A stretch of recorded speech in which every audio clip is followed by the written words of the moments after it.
Hey there, bro. Game changer here. So, not sure what was happening with voice there, but I think you've got your receiver cancelled or something like that because you can't hear what I'm saying.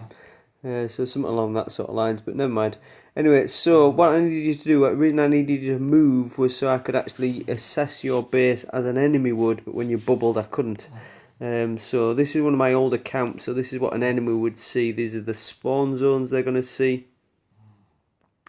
So you can see that in this area here, because you've put all these metal factories quite close together, that pushes your spawn zone quite close to your base. Perhaps space them out a little bit, because I'm going to pretty much spawn exactly there, and I'm going to straight at your two turrets there and take them out before you even realise I've done it. And then obviously I'm straight onto your heavy platform. So by pushing those bases out, it gives things like your vehicles time to spawn, your troops time to spawn, and your helicopters time to get airborne. So that's something you need to have a look at for us. If you look here as well, you kind, you're on a right track there. You're kind of thinking, people are gonna want to attack this war factory, placing mines where there would likely be. But that anti-personnel mine, which is there, would mean I would probably likely launch my M270s or my my HIMARS, and I would probably come out here from that sort of angle there. So that mine there, great placement.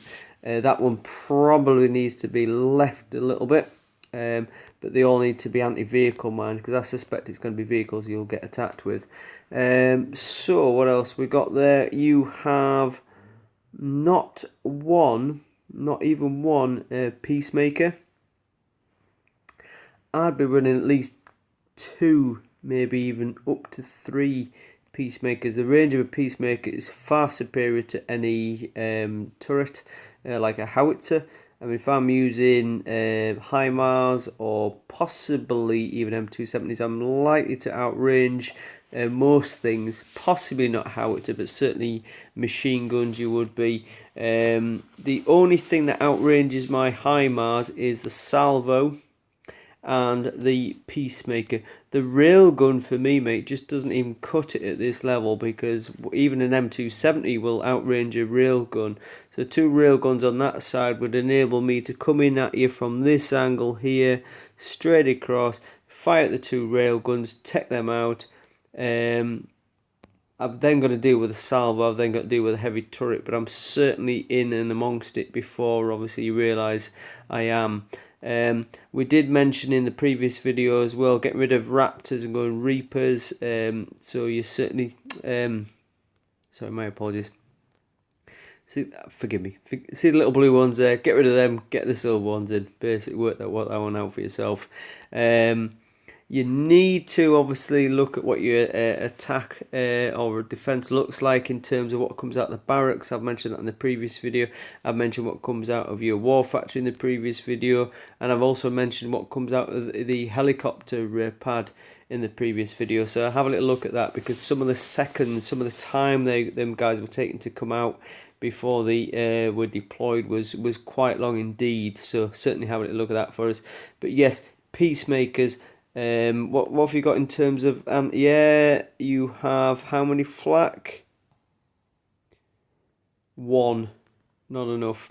Not enough. You need more flak, my friend. Certainly with the new attack format there, they've made your bases stronger, but the counterbalance to that is people are coming at you with higher planes. So you know what, if you're going to go for anything, machine guns possibly, but I suspect you need at least two, maybe even three high-powered flak in a strong base. At 54, maybe you can get away with just two, but they certainly need to be transformed up. Peacemakers, as I've said, mine placements need to be looked at, and also pushing the spawn zones further out so that players are attacking from the absolute perimeter, not close to your base. So have a little think about that, bro. Get back to us, and hopefully we can have a chat one day. I'm not quite sure what went wrong. Cheers, mate.